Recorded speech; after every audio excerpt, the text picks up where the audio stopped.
সভাপতি সুকান্ত চন্দ্র বর্মন এবং সাধারণ সম্পাদক শ্রী সুশীল চন্দ্র বর্মন এবং উপস্থিত মুরব্বী মা ও বোনেরা, আপনাদের সবাইকে আমার আদাব এবং প্রণতি জানাই, শ্রদ্ধা জানাই সবাইকে। এই হরিনাম আসর শব্দটা কিন্তু আমি আসলে জামালপুর এসে প্রথম শুনলাম।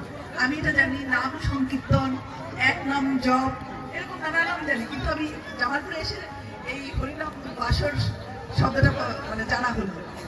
নতুন কিছু জানলে খারাপ না, একই ব্যাপারটা একই।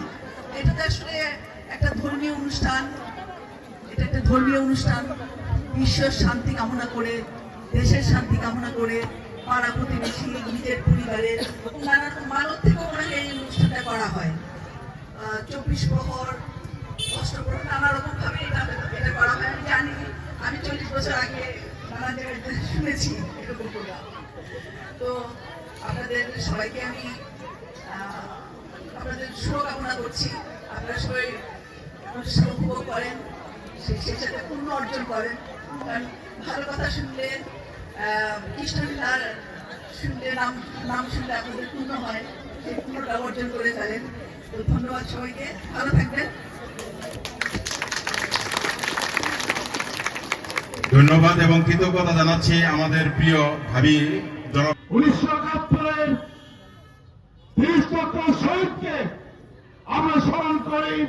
1971-এর 2 লক্ষ মা বোনকে, ওই 30 লক্ষ শহীদের আত্মদানের মধ্য দিয়ে, 2 লক্ষ মা বোনের ইজ্জত সম্ভ্রমের মধ্য দিয়ে আমরা বিশ্বের মানচিত্রে লাল সবুজের পতাকা সম্বলিত একটি স্বাধীন সার্বভৌম দেশ বাংলাদেশ প্রকাশ পেয়েছি। আমরা স্মরণ করি আমরা সকল বীর মুক্তিযোদ্ধাদের, আমরা সকল বীর মুক্তিযোদ্ধা যারা ইন্তেকাল করেছেন তাদেরকে আমরা স্মরণ করি, তাদের বিধি আত্মার মাগফিরাত আমরা কামনা করি।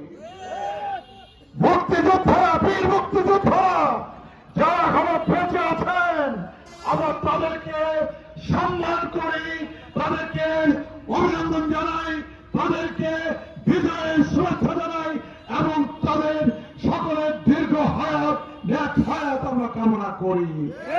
1971-এর মুক্তিযুদ্ধ আমাদের 9 মাসের রক্তক্ষয়ী যুদ্ধকে উপেক্ষা